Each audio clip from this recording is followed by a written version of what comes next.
Peter Obi, Nenadi Usman and INEC have all found themselves on the winning side as the Supreme Court has once again sacked Julius Abure from his seat as national chairman of the Labour Party. Viewers, this is one gist that has been shaking the political scene because the Labour Party has been divided for a long time, and now the highest court in the land has finally given a strong voice on who truly holds authority. Please don't forget to like this video and subscribe right now so you don't miss any of these hot updates. The case has been dragging since last year. Julius Abure has been fighting hard to keep himself in that position of Labour Party national chairman. At one time, the Court of Appeal gave him some backing and his supporters celebrated it like a victory. But now, the Supreme Court has come out very clear and has ruled that Julius Abure has no standing as the chairman of Labour Party.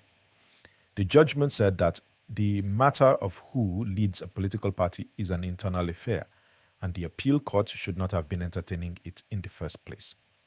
That strong ruling swept away Abure's camp and handed victory to Nenadi Usman, who has been in court challenging Abure's claim to the seat. Viewers, hit the like button right now and subscribe because more is still unfolding in this gist. Nenadi Usman is not just anybody. She is a former senator, a former minister, and someone who has been around Nigerian politics for many years. People who know her describe her as disciplined, firm, and very loyal to processes.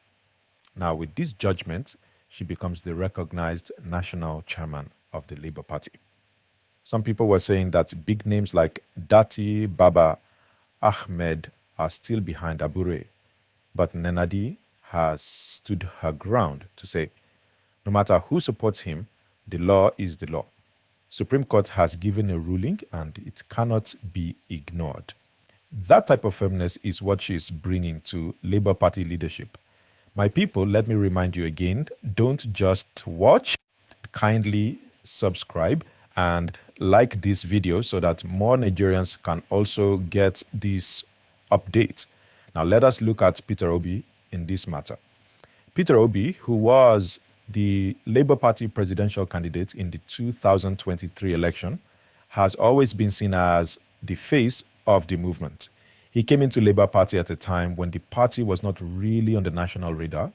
His presence brought a storm of new supporters, especially youths, and he gave the party a strong voice nationwide. But internally, things have not been smooth because while Obi was pushing his presidential campaign, the issue of leadership inside Labour Party was already boiling. Abure was leading, but there were factions within the party and court cases started to rise. This new ruling from Supreme Court seems to clear the air. For Peter Obi, who is always talking about justice, rule of law, and doing things the right way, this judgment aligns with his image because it shows that no man is bigger than the law. Please, if you are following me and you are enjoying this gist, press that like button now and subscribe for more of these updates. For INEC, the Electoral Commission, this ruling is also very important. INEC is the body that deals with political parties during elections, and they need to know who the rightful leaders of a party are before they can sign off on anything. Imagine if Abure was still claiming to be the chairman and Usman was also claiming it. INEC would be confused on who to recognize, and that confusion could affect elections. But with this Supreme Court ruling, INEC now has a clear direction. They know who to deal with, and that means there is more stability ahead. Stability is very important because elections in Nigeria already come with a lot of tension, and the last thing we need is confusion about who is leading a party. Kindly subscribe and like this video now as we go deeper into this gist. The Labour Party itself is now standing at a turning point. Many of the supporters are tired of seeing the party in court all the time. Instead of building strong structures across the countries, most of the news around the Labour Party in recent times has been about court cases and leadership battles. This victory for Usman should be a moment of unity. She herself has been calling for reconciliation, saying that this is the time for all factions to come together. If Labour Party is going to be a serious contender in the 2027 general elections, they need to be united, strong, and focused. Abure's camp may still feel bitter, but the truth is that the highest court has spoken. From here, it is about whether Labour Party can heal or whether it will continue to stay divided. Don't forget, my viewers, to like and subscribe so that you can get more of this type of in-depth gist. But let's also think about what this means for Nigerian democracy as a whole. For too long, many people believe that powerful individuals can bend the law to their side. Peter Obi is not a new name in Nigerian politics. He first became popular as the governor of Anambra State, where many people praised his careful management of resources. He always spoke about saving money, using resources wisely, and reducing waste in government. After his time as governor, he joined the People's Democratic Party, PDP, and was even chosen as a running mate to Atiku Abubakar in the 2019 elections. But it was in 2022, just before the 2023 elections, that Peter Obi shocked the political scene by leaving PDP and moving into Labour Party. That single move brought a new wave of energy to Labour Party, a party that before then was small and less recognized nationally. Please don't forget to like this video and subscribe because this journey is very important to understand. When Peter Obi joined the Labour Party, many Nigerians, especially young people, rushed to support him. They saw him as someone who was different from the usual big names. They called themselves Obidient and used social media to push his campaign strongly. Suddenly, Labour Party, which before had little national spread, became the talk of the country. For the first time in Nigeria's history, a so-called smaller party was standing shoulder to shoulder with APC and PDP in a presidential election. That movement gave many people hope, but at the same time, it also brought challenges inside the Labour Party because power suddenly became attractive. People began to fight for positions and leadership disputes grew. This is one of the reasons why Julius Abure became so controversial as chairman. Kindly hit like and subscribe so we can go deeper. Now, with Abure sacked and Nenadi Usman declared the recognized leader, people are asking how this affects Peter Obi. On one side, it helps Obi because it means there is clarity on who he should be working with. Having one recognized leader makes it easier for Obi to plan for the future. But on the other side, it can also bring new challenges because Abure's supporters may feel sidelined, and that can create tension in Obi's camp. Remember, Obi depends a lot on unity and trust, especially from young Nigerians who are tired of the same old politics. If Labour Party continues to look divided, those supporters may begin to lose faith. Viewers, are you still with me? If you are, please subscribe now and like this video so we can continue building this gist together.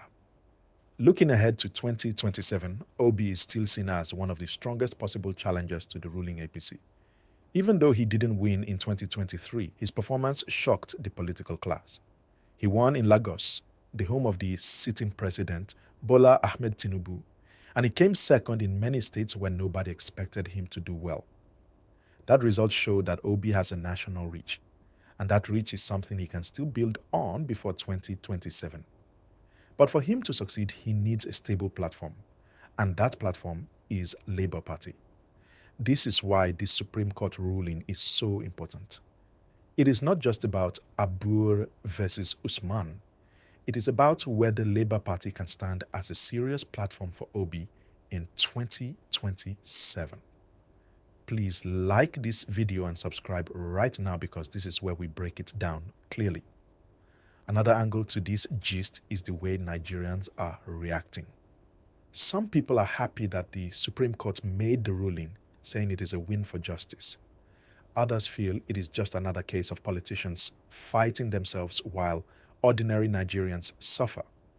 But what is clear is that the story of Labour Party is directly tied to the hopes of millions of young Nigerians who still believe in Peter Obi. Every decision, every ruling, every crisis in the party affects how those youths see their chances for real change in the next election. So this judgment is not just about leadership. It is about confidence. Can Nigerians still trust Labour Party to stand strong by 2027? That's the real question. Don't forget to like and subscribe right now as we continue.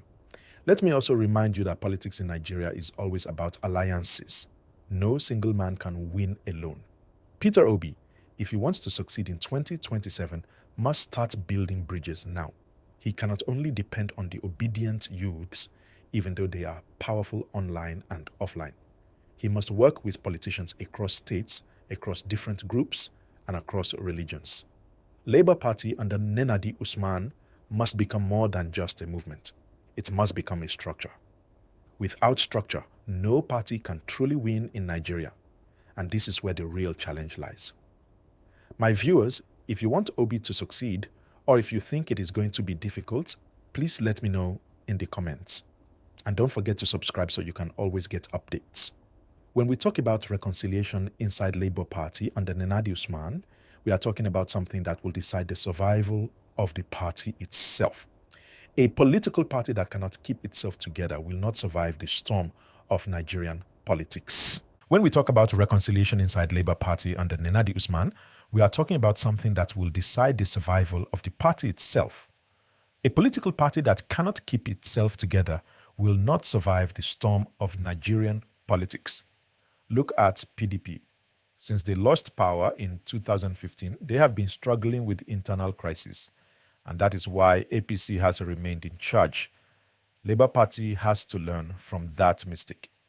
If Nenadi Usman is wise, she will not just celebrate this victory at the Supreme Court. She will immediately begin to reach out to Abure's camp.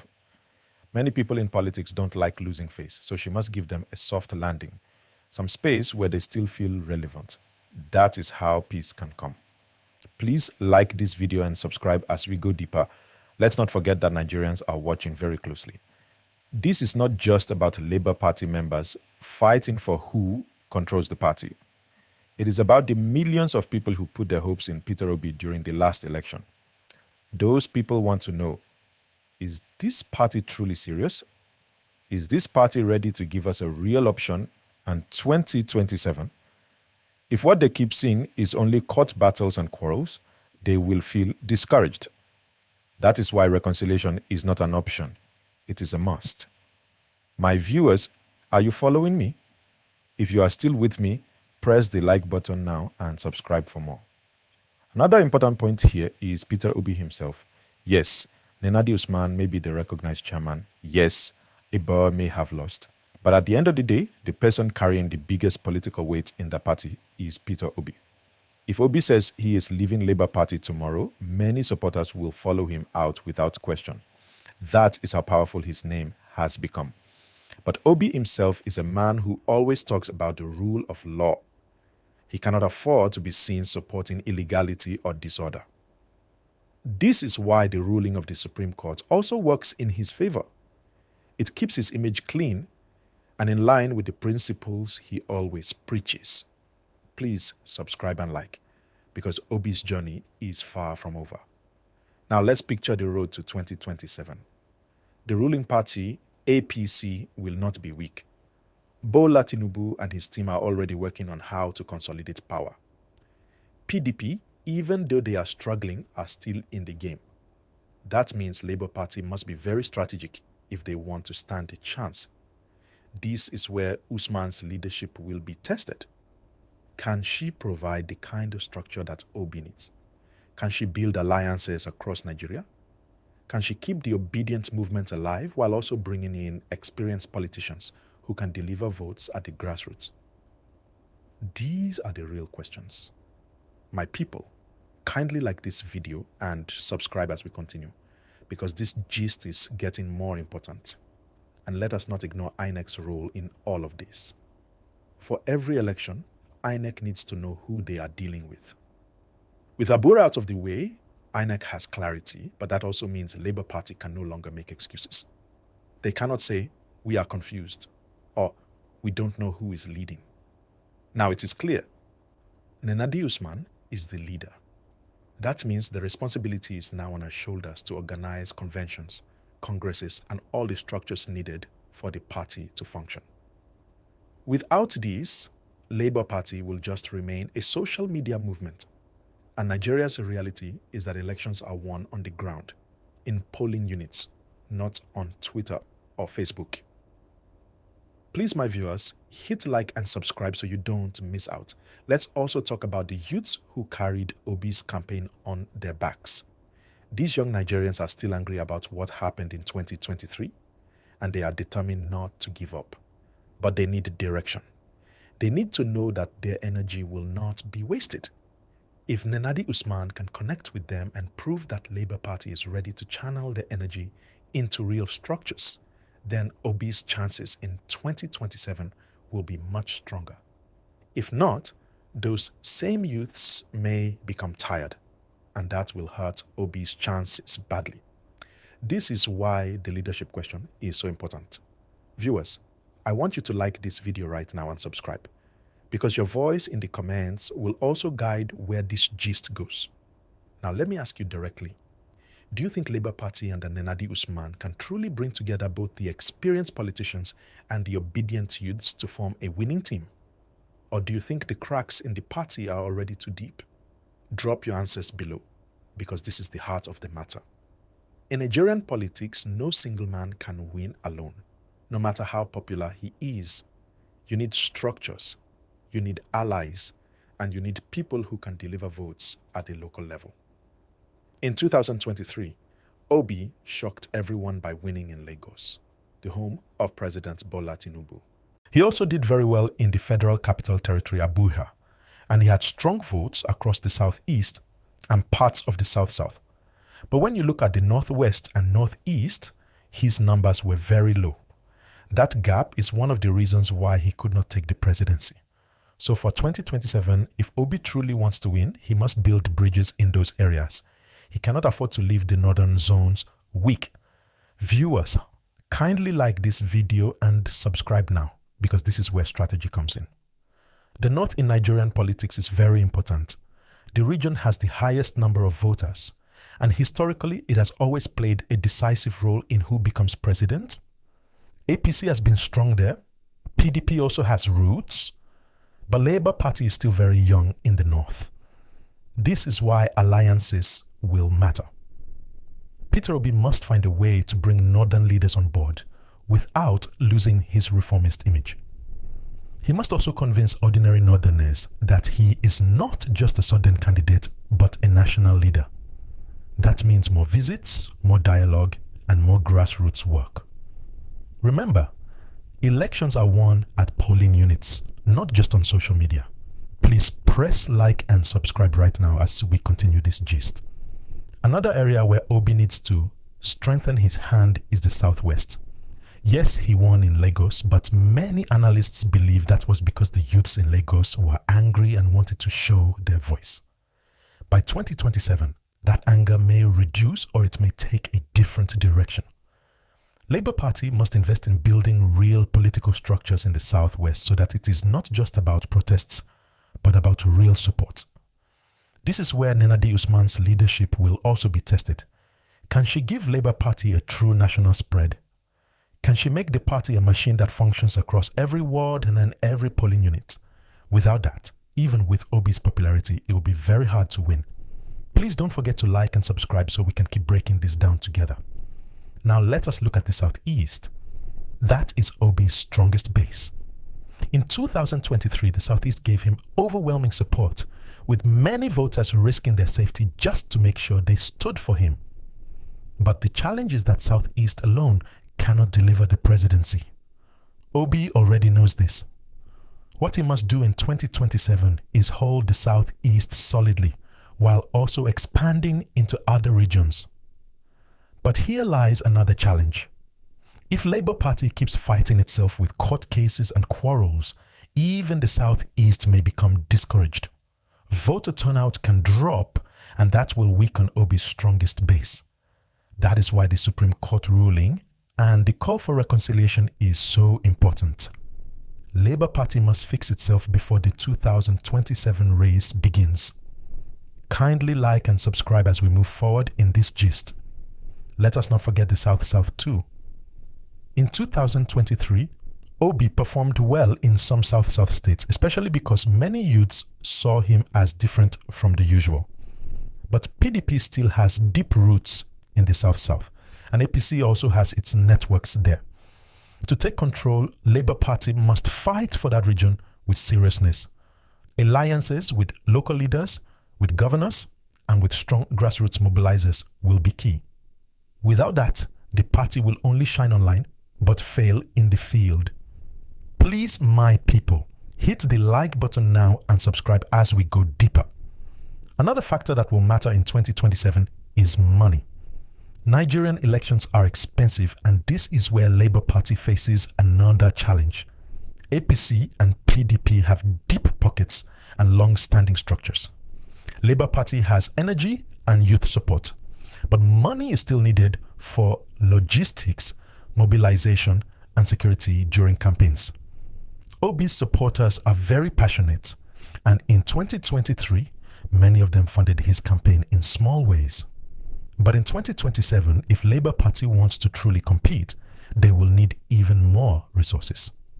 This means Obi and Usman must find creative ways to raise funds without selling out their integrity. If they can combine passion, energy, and resources, then Labour Party will be in a stronger position.